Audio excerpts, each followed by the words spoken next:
وبرکاتہ۔ کلاس 8 کے پیارے بچوں اور بچیوں، موت سے قبل تک اس لیسن کو ہم لوگ اچھے سے پڑھ چکے ہیں، اور اس کی ایکسرسائز ڈیلے ہو گئی تھی اور میں فرصت نہ ہونے کی وجہ سے نہیں کروا پا رہا تھا۔ چلیے تو آج اس کی ایکسرسائز کرتے ہیں، اس کو کر لیجئے گا۔ کوشچن آنسرس اس کے ساری چیزیں آپ کو کاپی میں ہی کرنی ہے۔ مندرجہ ذیل کے اسباب بیان کیجئے۔ یہ جو نیچے 5 کوشچنس ہیں، اس میں آپ کو ریزن بتانا ہے کہ ایسا کیوں کہا گیا، اس کی کیا وجہ بتائیے آپ صلی اللہ علیہ وسلم نے یا اسکالرس نے اس کی کیا وجہ بتائی۔ تو کہہ رہے ہیں پہلا ہے میت کو دفنانے میں جلدی کرنا چاہیے، میت کو دفنانے میں جلدی کرنا چاہیے، ٹھیک ہے۔ تو اس میں جو ہے آپ صلی اللہ علیہ وسلم نے کیا وجہ بتائی تھی کہ اگر مردہ صاحب خیر ہے تو اسے اچھے انجام تک جلدی پہنچاؤ، اور اگر صاحب شر ہو تو اس کے شر سے جلدی اس کو اپنے شر کو اپنے سے جلدی دور کرو۔ یہ جواب ہو جائے گا، لیکن جواب پہلے آپ اچھے سے لکھیں گے۔ پہلے لکھیں گے کہ پہلے وہ سینٹنس لکھ کر کے کہ میت کو دفنانے میں جلدی کرو، ایسا اس لیے کہا گیا کہ آپ صلی اللہ علیہ وسلم نے فرمایا۔ اس کے بعد یہ پورا لکھ دیں گے، اگر مردہ صاحب خیر ہے، نیک ہے، تو یہ پورا آپ کا جواب ہو جائے گا۔ اس کا ریزن یہی ہے۔ چلیے اس کے بعد پیج نمبر 16 پہ ہے، یہ آپ کے لاسٹ پیراگراف میں، اگر آپ کو تھوڑا دیکھنے میں پرابلم ہو رہی ہو تو۔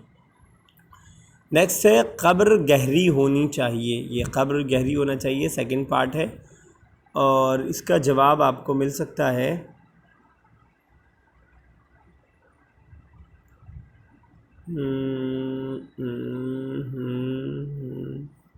تدفین میں آپ کو مل جائے گا اس کا جواب، قبر گہری ہونی چاہیے۔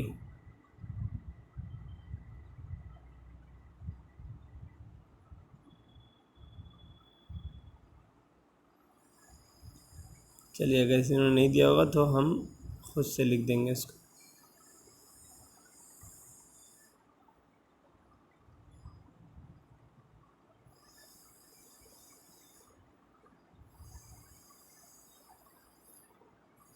نہیں دکھ رہا ہے مجھے، آیا تھا لیکن کہیں مجھے ذہن میں نہیں آ رہا۔ چلیے میں اس کا لکھا دیتا ہوں، خبر گہری ہونی چاہیے۔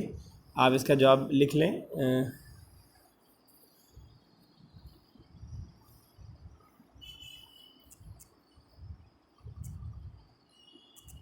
قبر گہری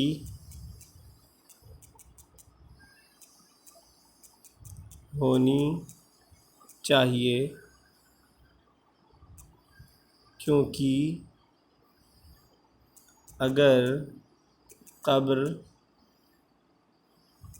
گہری نہیں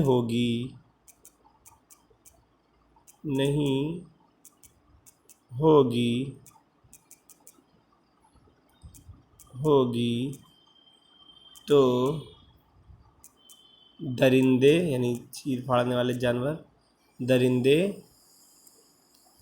لاش کو نقصان پہنچا سکتے ہیں، ٹھیک ہے۔ بس یہی جواب ہے اس کا سیکنڈ والے کا۔ چلیے اس کے بعد نیکسٹ کوشچن ہے مریض یا میت کے پاس اچھے کلمات کہنے چاہیے۔ مریض یا میت کے پاس اچھے کلمات کہنے چاہیے، ایسا کیوں؟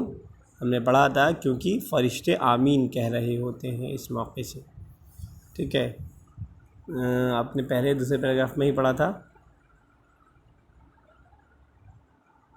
2 وجہ بیان کی تھی۔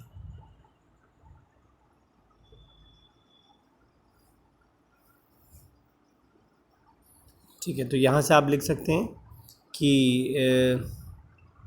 لوگو تم زمین پر اللہ کے گواہ ہو، تم جس کو اچھا کہتے ہو اللہ اس کو جنت میں داخل کر دیتا ہے، اور جس کو برا کہتے ہو اللہ اس کو دوزخ میں بھیج دیتا ہے۔ اس لیے میت کے پاس اچھے کلمات کہنے چاہیے، اس کی اچھائی بیان کرنی چاہیے۔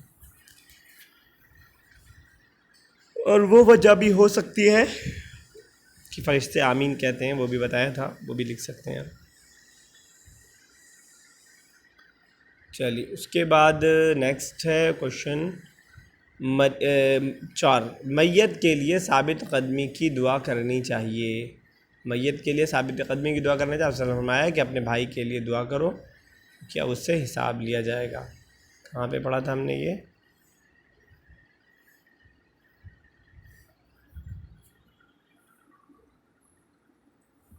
کیونکہ رسول اللہ صلی اللہ علیہ وسلم فرمایا یہ وقت حساب کا ہے، اپنے بھائی کے لیے ثابت قدمی کی دعا مانگو اور مغفرت طلب کرو۔ یہ وجہ ہے، اس وجہ سے دفنانے کے بعد میت کے جو ہے حق میں ہمیں دعائیں کرنی چاہیے قبر کے پاس کھڑے ہو کر۔ تو اس کا جواب آپ یہ لکھ سکتے ہیں۔ اس کے بعد ہے کہ میت کے گھر والوں کے لیے کھانے کا انتظام کرنا چاہیے۔ کیوں؟ کیونکہ اس وقت ان کو کھانے کا ہوش نہیں رہتا ہے، کرنا چاہیے۔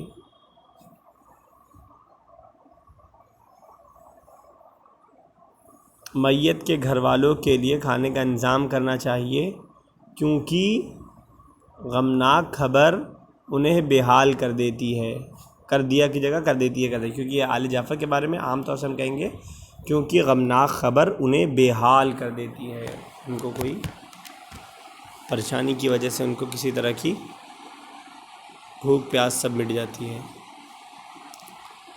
چلیے یہ تو ہو گیا وجہ بتائیے، اسباب بیان کیجیے۔ اس کے بعد سیکنڈ کوشچن ہے جب کسی کی موت کا وقت قریب ہو تو اسے کیا تلقین کرنا چاہیے؟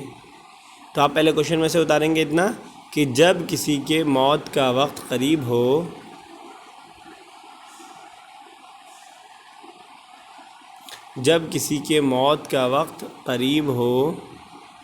تو اسے کلمہ طیبہ کی تلقین کرنا چاہیے۔ تو اسے کیا کی جگہ آپ لیں گے؟ کلمہ طیبہ بھی لکھ سکتے ہیں یا لا الہ الا اللہ محمد الرسول اللہ، لا الہ الا اللہ کی تلقین کرو۔ لا الہ الا اللہ لکھا ہوا ہے، کیا کی جگہ آپ صرف لا الہ الا اللہ لکھ دیں گے تو آپ کا جواب ہو جائے گا۔ چلیے بڑا ٹائم لگ رہا ہے۔ اس کے بعد نیکسٹ ہے بھی لمبا چوڑا اصل میں۔ تھرڈ کوشچن ہے موت کی خبر ملنے پر کیا پڑھنا چاہیے؟ ترجمے کے ساتھ لکھیے۔ کیا پڑھنا چاہیے؟ بہت مشہور ہوا ہے، موت کی خبر ملنے پر، یہ آپ کوشچن میں سے اتار لیں گے، موت کی خبر ملنے پر، موت کی خبر سن کر یہ ڈائریکٹ یہاں سے بھی لکھ سکتے ہیں، انا للہ و انا الیہ راجعون، یعنی ہم اللہ ہی کے لیے ہیں اور اسی کی طرف ہمیں پلٹنے والے ہیں، پڑھنا چاہیے۔ یہ جواب آپ کا ہو جائے گا۔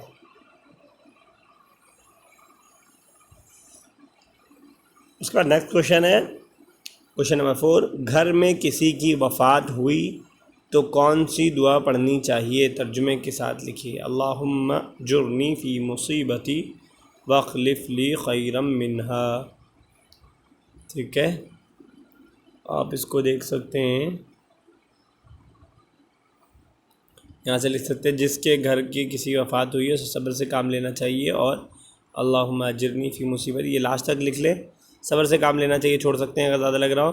جس کے گھر میں کسی کی وفات ہوئی ہو وہ یہ دعا پڑھے، اللہم اجرنی فی مصیبتی واخلف لی خیرا منہا، اللہ مجھے میری اس مصیبت پر اجر عطا فرما اور اس سے بہتر اس کا بدلہ عطا فرما۔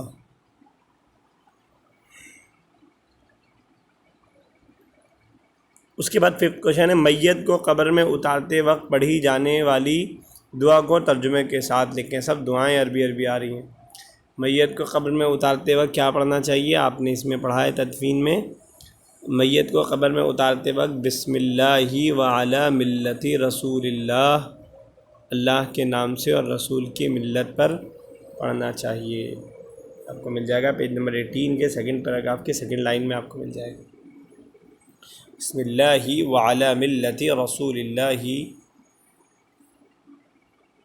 ٹھیک ہے، یہ پڑھا جاتا ہے۔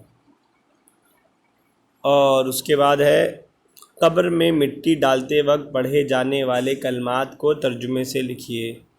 منہا خلقناکم وفیہا نعیدکم ومنہا نخرجکم تارۃ اخری۔ چاہے تو آپ پورا لکھ لیں، منہا خلقناکم وفیہا نعیدکم ومنہا نخرجکم تارۃ اخری، ایک ساتھ لکھ لیں اور پھر ترجمہ پورا ایک ساتھ لکھ دیں۔ چاہے تو آپ ایسے تفصیل سے بھی لکھ سکتے ہیں کہ پہلا لفظ ڈالتے وقت منہا خلقناکم پڑھنا چاہیے، دوسرا لفظ ڈالتے ہوئے فیہا نعیدکم پڑھنا چاہیے، ترجمے کے ساتھ لکھ لیں گے، اور تیسرا لفظ ڈالتے وقت ومنہا نخرجکم تارۃ اخری پڑھنا چاہیے۔ اس طرح آپ کا جواب کمپلیٹ ہو جائے گا۔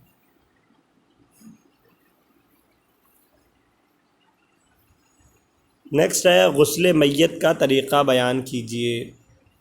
یہ تو اگر ہوگا تو میں اورل ہی پوچھوں گا آپ سے کہ غسل میت کا کیا طریقہ ہے۔ مختصر نوٹ لکھیے، مختصر نوٹ والا چھوڑ دیتے ہیں، یہ کافی لمبا ہوگا، آپ لوگ پریشان ہو جائیں گے، ٹائم ہے نہیں زیادہ، تو مختصر نوٹ رہنے دیتے ہیں۔ لیکن غسل میت کا طریقہ آپ کو معلوم ہونا چاہیے، زبانی طور پر میں نے کئی بار سنا ہے اور میں سنوں گا۔ اس کام کو جلدی سے کمپلیٹ کر کے مجھے چیک کروا لیجئے۔ السلام علیکم ورحمۃ اللہ وبرکاتہ۔